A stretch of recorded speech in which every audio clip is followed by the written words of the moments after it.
Israel और Hezbollah के बीच cease fire से मिडिल ईस्ट में जहां शांति की उम्मीद की जा रही थी, वहीं अब एक नए मोर्चे पर संघर्ष शुरू हो गया है।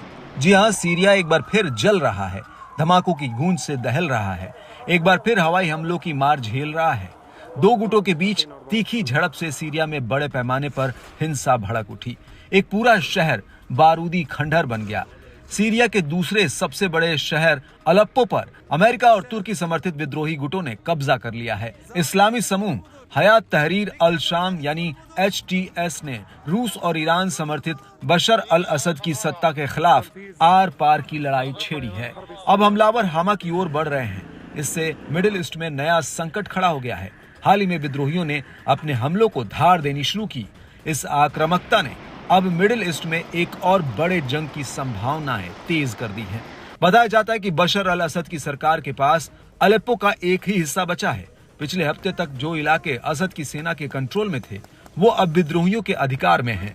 बशर अल असद को बचाने के लिए रूसी सेना ने मोर्चा संभाल लिया है। वहीं HTS को अमेरिका का पूरा समर्थन मिल रहा है।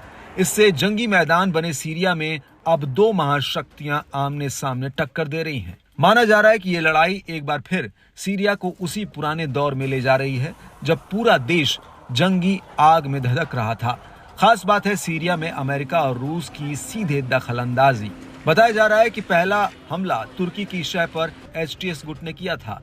इसके पीछे की वजह HTS ने अलेप्पो शहर पर खोई हुई जमीन को वापस से हासिल करना बताया है। बता दें कि सीरिया के बीते 10 सालों के गृह युद्ध में अलेप्पो शहर एक खतरनाक वॉर जोन रहा है। गाजा की बर्बादी इसके आगे कुछ भी नहीं है। जहां अमेरिका HTS गुट को आतंकी संगठन मानता है, वहीं दावा है कि पर्दे के पीछे से अमेरिका ही सबसे ज्यादा सपोर्ट करता है। खास बात है कि विद्रोहियों के हमले में सीरियाई सेना कुछ ही घंटों में ढह गई। ऐसे में एक बार फिर सीरिया में गृह युद्ध की आहट सुनाई दे रही है। राष्ट्रपति बशर अल असद ने विद्रोहियों से निपटने के लिए रूस से मदद मांगी है।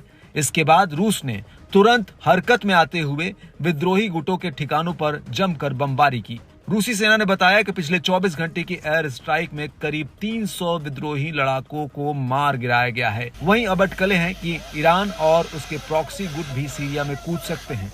ताजा संघर्ष को एक बार फिर बशर अल असद सरकार के तख्ता पलट की कोशिशों के तौर पर देखा जा रहा है।